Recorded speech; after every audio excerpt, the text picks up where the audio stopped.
खेड़ा, क्या राहत की सांस? भंवर में फंसी कांग्रेस, जो गफलत गलतियां अमूमन आपके खेमे से होती आ रही थी, इस बार पाला कुछ बदल गई वो गलतियां और आपकी नैया पार लगती दिख रही है। I am still holding my horses दो। अभी हरियाणा में चुनाव, वोटों की गिनती रुक गई है, महाराष्ट्र में भी रुकी हुई है। संदीप भाई, इसमें कोई राहत की सांस तो तब ली जाएगी और देश लेगा जब राज्यसभा चुनाव का स्तर और उसकी मर्यादा का स्तर जो नरेंद्र मोदी जी ने घटा दिया है, गिरा दिया है, वो स्तर वापस से स्थापित हो, तब मुझे लगता है देश राहत की सांस लेगा। जिस तरह का ये संस्कृति लाए, अहमद पटेल जी के चुनाव से शुरू करिए। नंबर्स नहीं है तो चुपचाप बैठिए, लेकिन नहीं साहब, अपराजिता जी पर अभी भारतीय जनता पार्टी का पूरा असर नहीं आया है, क्योंकि थोड़ा थोड़ा सच बोल रही हैं कि हम चुनावों को बड़ा गंभीरता से लेते हैं। बिल्कुल ठीक बोल रही हैं। ये लोग सिर्फ और सिर्फ चुनावों को गंभीरता से लेते हैं, गवर्नेंस को गंभीरता से नहीं लेना आता इनको। जहां छोटा सा चुनाव हो गया, पैसों का बोरा लेके पहुंच जाते हैं। अरे साहब, बहुत पैसा है, हम मानते हैं आपके पास कोई कमी नहीं है, हमने देखा इलेक्टोरल बॉन्ड्स में आपने कितना पैसा कमाया, हम जानते हैं किस डील में आप कितना पैसा कमा रहे हैं। लेकिन लोकतंत्र की खरीद फरोख्त, एमएलएस की खरीद फरोख्त, शांता कुमार जी की बड़ी अच्छी पुस्तक आई है, निज पथ का अविचल पंथी, पढ़िए जरा।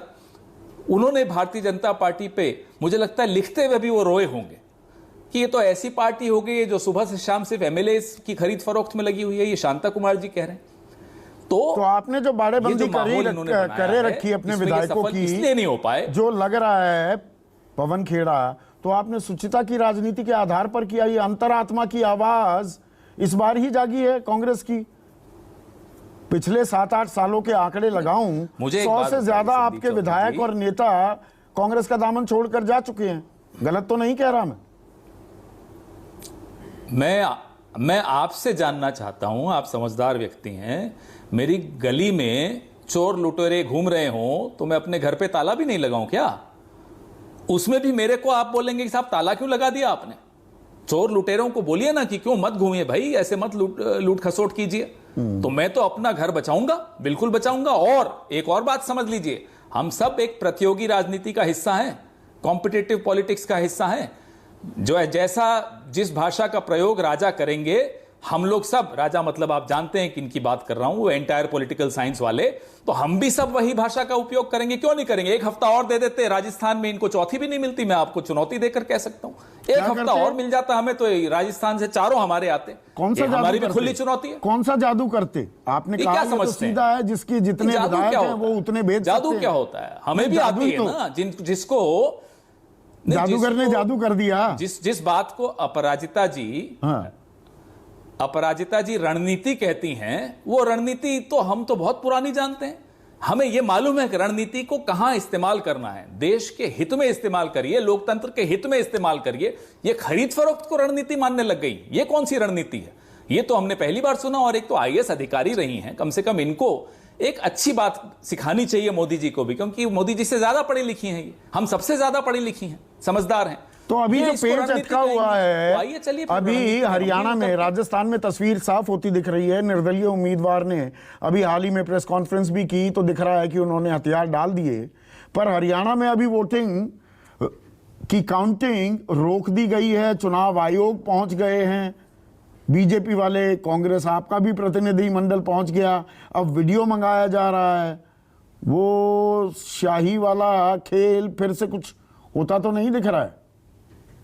नहीं संदीप, एक बीच में मैं, पवन जी अगर 1 मिनट का मौका दे, मैं पढ़ के सुना दूं। मुझे जानकारी जो मिल रही है, जो वहां के रिटर्निंग ऑफिसर है, उन्होंने लिख के दिया है, I have seen the videography very carefully and found that there is no breach of privacy oblique secrecy of ballot paper, hence the application is rejected. हाँ, रिटर्निंग ऑफिसर ने कर दिया, पर चुनाव आयोग पहुंच गया। रिटर्निंग ऑफिसर ने ये लिख के दिया है, लेकिन उसको चैलेंज किया है चुनाव आयोग।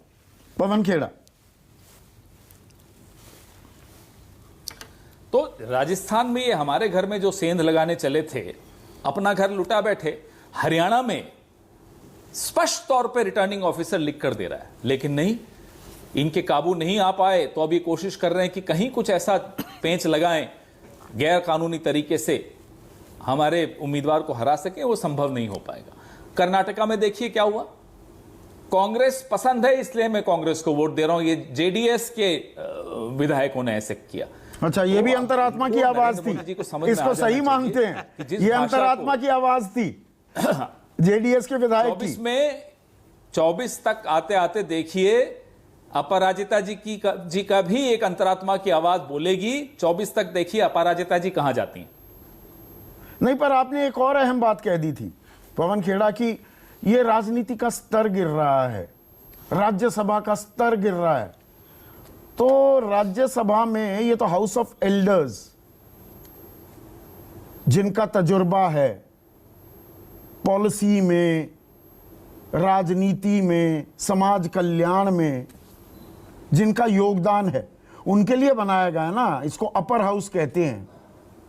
तो कांग्रेस के भी जो उम्मीदवार आपने रखे, वो कौन कहां खड़ा कर दिया, उस राज्य से कोई ताल्लुक नहीं। कांग्रेस के लिए योगदान क्या है, उस पर तो आपके ही ट्वीट में आपके दर्द का इजहार भी सामने आया था। तो ये राज्यसभा की गरिमा, इसके मान सम्मान को चोट पहुंचाने का काम तो सारे राजनीतिक दल कर रहे हैं। बहुत स्पष्ट तौर पे सुन लीजिए, निर्मला सीतारमण जी को किस राज्य से खड़ा किया गया? ये क्या मतलब है कि भाई इस राज्य से क्यों? ये राज्यसभा है, इसमें कोई नियम नहीं है कि राजस्थान का ही आदमी राजस्थान से खड़ा किया जाए।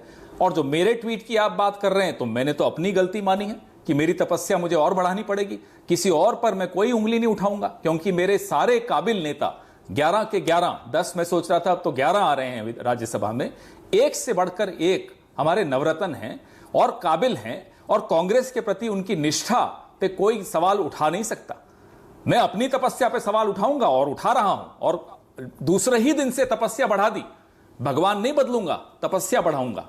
असली कर्मयोगी और असली तपस्वी वो होते हैं, वो और होंगे जो तपस्वी होंगे जो भगवान बदल देते हैं। हम भगवान नहीं बदलते। दीप कमल,